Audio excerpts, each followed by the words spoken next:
Top 2 breaking చూద్దాం. హైదరాబాద్ లో పేలుళ్లకు కుట్ర కేసులో సంచలన విషయాలు వెలుగు చూస్తున్నాయి. సిరాజ్ సమీర్ రిమాండ్ రిపోర్ట్లో పోలీసులు కీలక అంశాలు ప్రస్తావించారు. ఈ ఆపరేషన్ కోసమే 6 ఇన్స్టా గ్రూప్ క్రియేట్ చేసుకున్నట్లు గుర్తించారు. సిరాజ్ సమీర్ తో పాటు కర్ణాటక, మహారాష్ట్ర యువకులు కూడా ఈ టీంలో ఉన్నారు. ఈ 6 హైదరాబాద్ లో 3 రోజుల పాటు కలిసి ఉన్నారు. ఐసీసీ హ్యాండర్లో సౌదీ నుంచి ఇచ్చే ఆదేశాలు అమలు చేయడంపై వీరు చర్చించినట్లు పోలీసులు గుర్తించారు.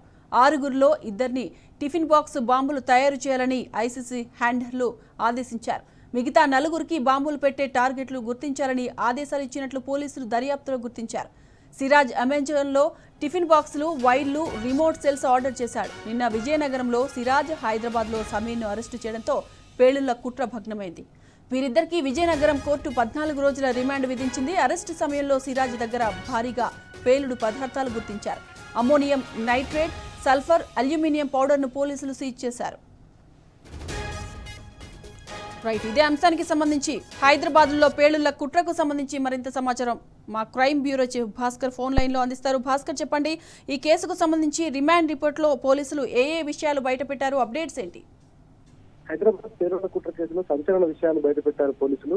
సిరాజ్ సమీర్ రిమాండ్ రిపోర్టులో కీలక అంశాలు ప్రస్తావించినటువంటి పోలీసులు ఇన్స్టా గ్రూప్ క్రియేట్ చేస్తున్నటువంటి 6 వ్యక్తులు సిరాజ్ సమీర్ తో పాటు టీమ్ లో కర్ణాటక, మహారాష్ట్రకు సంబంధించినటువంటి యువకులను ఎంగేజ్ చేసుకున్నట్టుగా గుర్తించారు. హైదరాబాద్ లో 3 రోజుల పాటు కలిసి ఉన్నటువంటి ఈ 6 గ్యాంగ్ సభ్యుల ముఠా ఐసిస్ హ్యాండర్లు సౌదీ నుంచి ఇచ్చే ఆదేశాల మేరకు మీటింగ్స్ చేయడంపై వాళ్ళు ఆరోపించారు. టిఫిన్ బాక్స్ బాంబులు తయారు చేయాలని 2 ఆదేశాలు జారీ చేశారు. మిగతా 4 బాంబులు ఎక్కడెక్కడ పెట్టాలి, టార్గెట్ ని గుర్తించాలని ఆదేశాలు జారీ చేసినట్టుగా విచారణలో వెల్లడైంది. అమెజాన్ లో టిఫిన్ బాక్సులు, వైర్లు, రిమోట్ సెల్స్ ఆర్డర్ చేసినట్టుగా సిరాజ్ విచారణలో ఒప్పుకున్నారు. విజయనగరంలో సిరాజ్ ను, హైదరాబాద్ లో సమీర్ ను అరెస్ట్ చేశారు పోలీసులు.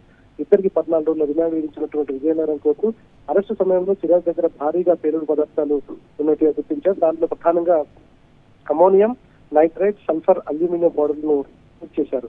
హైదరాబాద్ సంబంధించినటువంటి సమీర్ ఇంటి దగ్గర కూడా చాలా కీలక అంశాలు బయటపడ్డాయి. సమీర్ తన తండ్రి చనిపోయాడు, తల్లి చెల్లెలతో ఉంటున్నాడు. ఆయన ఏ పని చేయకుండా తాను ఉద్యోగం కోసం ప్రయత్నిస్తున్నట్టుగా చెప్పారు.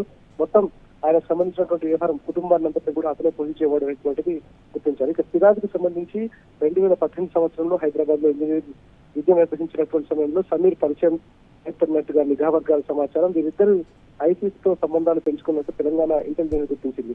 తండ్రి, సోదరుడు ఇద్దరు కూడా పోలీసు విభాగాల్లో వివిధ హోదాల్లో పనిచేస్తుండగా సిరాజ్ మాత్రం ఉగ్రవాద భావజాలానికి ప్రేరేపితం కావడం పట్ల పోలీసులు విస్మరణ వ్యక్తం చేయడం జరిగింది. వీరు రసాయనాలను ఎక్కడెక్కడ కొనుగోలు చేశారు, ఇంకా ఎక్కడెక్కడ నిల్వ ఉంచారనే దానిపైన ఎవరెవరికి సంబంధం ఉందా అనేటువంటి కోణంలో కూడా ఇంటెలిజెన్స్ అధికారులు విచారిస్తున్నారు.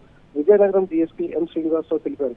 నిందితులిద్దరిని విజయనగరం కోర్టులో హాజరుపరిచిన తర్వాత 14 రోజులు రిమాండ్ తరలించినటువంటి నేపథ్యంలో అక్కడి జైలుకు తరలించడం జరిగింది. హైదరాబాద్ బ్లాస్ట్ ప్లాన్ చేసేందుకు వ్యక్తులను పట్టుకున్న కౌన్సిల్ ఇంటెలిజెన్స్ విషయంలో విజయనగరంకు చెందిన సిరాజ్ ను, హైదరాబాద్ సంబంధించిన సమీర్లను మాత్రం పట్టుకున్నా మిగతా వాళ్ళని పట్టుకోవాల్సి ఉందని చెప్తున్నారు. విజయనగరంలో పేలుడు పదార్థాలు కొనుగోలు చేసినట్టుగా సిరాజ్ దగ్గర గుర్తించారు. సిరాజ్, సమీర్ కలిసి డమ్మీ బ్లాస్ట్ కూడా ప్లాన్ చేశారు.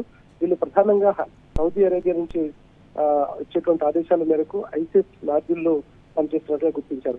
ఏది ఏమైనా పక్క రాష్ట్రంలో ఉన్నటువంటి విజయనగరంలో లోకల్ పోలీసులు పట్టుకునేంత వరకు కనీసం హైదరాబాద్ లో ఉన్నటువంటి తెలంగాణ కౌంటర్ ఇంటెలిజెన్స్ కావచ్చు, పోలీసులు లేకపోవడం విజ్ఞానాన్ని గురి చేస్తుంది. వాళ్ళు ఇచ్చినటువంటి సమాచారం మేరకు ఇది పట్టుకోవడంతో ఒక్కసారిగా నగరం